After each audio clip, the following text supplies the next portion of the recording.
What's going on, lovelies? I hope you all are having a great week. It is rainy and cloudy and dark outside today, but I've already gone for my morning walk, had my coffee, did a little wake and bake, and I just wanted to come in here because last night on YouTube as well as her app, Tasha K had a two-part interview. So the first part played on YouTube, and this was the phone call that she had with Latoscha Scott's husband, Rocky Bivens. Now remember, both of them are being accused of supposedly doing some forgery and some scam ass shit where they had royalty checks of Tamika going to the mother's house, and then Tamika and Rocky Bivens allegedly was forging her signature and cashing them checks into their bank account. So that has been like the biggest story from all of the nonsense that's going on, which I covered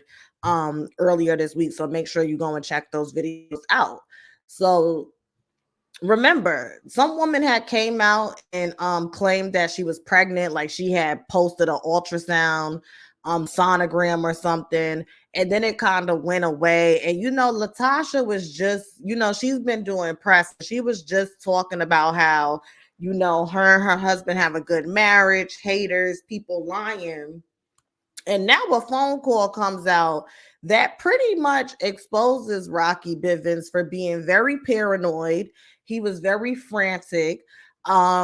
He says some really explosive and egregious things. He has an axe to grind with Todd, Candy's husband, because he just kept going in and trying to undermine Todd as a man, trying to undermine Todd as a provider, saying he's not like these husbands. He has jobs and he's been in the industry for years. He was linked to R. Kelly and Michael Jackson.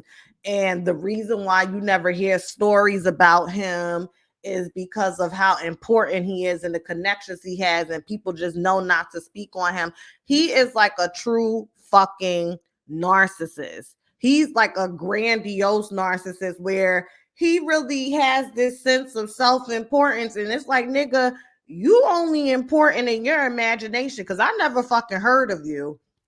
And bragging supposedly about being linked to the R. Kelly, like child cheese, okay? But I'm gonna play this audio real quick where he says that Todd got caught sleeping with a transgender.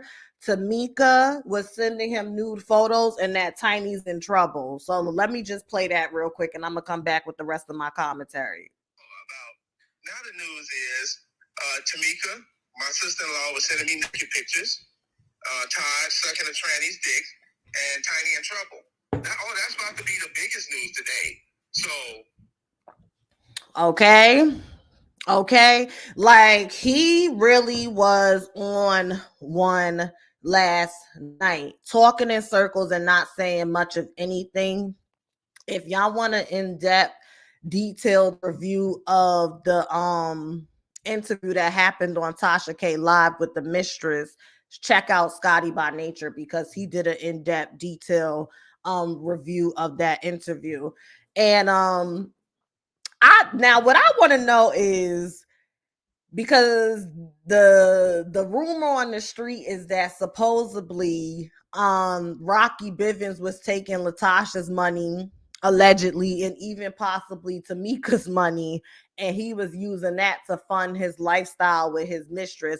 And honey, she's pretty, and she got her own nasty New Orleans accent. And I heard about women from Louisiana. I heard they give zero fucks. So when Tasha was like, well, did you feel guilty about, sleeping with this woman's husband? She's like, I can't even lie, I did it. I said, well, look, listen, keep it real.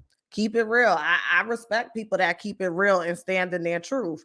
And the reality of the situation is, I really empathize with people like Latoscha, because I've said this before. When Latoscha, shows up and when she presents, she really does look like she's carrying a big pain on her back. Like there's something really heavy, suffocating and pressing down on her spirit, something that just has her in a chokehold. And I again, it's that thing where it's like we get to a point where we're comfortably uncomfortable. So you are uncomfortable on a day to day, but you found a way to survive. You found a way to coast. You found a way to exist in that chaos. And now you've become one with it. It is so deeply, intertwined into who you are and how you show up. The thought of undoing and unpacking and getting to the meat and potatoes and peeling all them layers back, that shit is scary because she's been this way her whole life. And now the man that you cling closest to and the woman, her mom and her husband, child, they may be going to jail for fraud. I ain't even trying to be funny. Like, this shit is crazy. But I also think taking a step back and not like being super amused or entertained by it. I feel like this is a lesson. People need to start living right and doing right by people. Karma has no expiration date. And it's moments like this where it will come and from the left field and fucking chin check your ass out of nowhere. She probably thought, okay, yeah, I'm going to use Escape. I'm going to build my exposure. Now this is the time where I can have my solo career as a gospel artist. I'm going to be on this reality television show. I'm getting all these opportunities. And look, all of that now has this nasty, permanent stain of drama dating back to the 90s, in which you and your husband are the catalyst of. You will never be able to live this down unless you leave your husband, publicly apologize to your sister, and then I say about 3 to 5 years, a probationary period where we observe you and see if you really are growing and learning. Then you could put the testimony on the second album and we'll think about streaming it. Okay. And that's just it. Like, this is a hot ass mess. This is a hot ass mess. And I'm going to tell you something. I respect Latoscha in this sense, and I want y'all to listen to me very closely.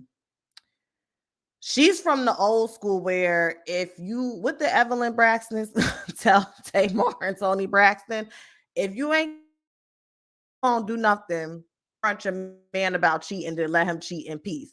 Latoscha's weak. It's sad, but she's weak.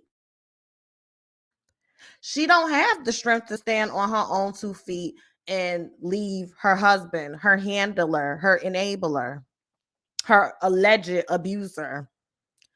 So I think, like most women, right? Because we're very intuitive naturally, divine feminine.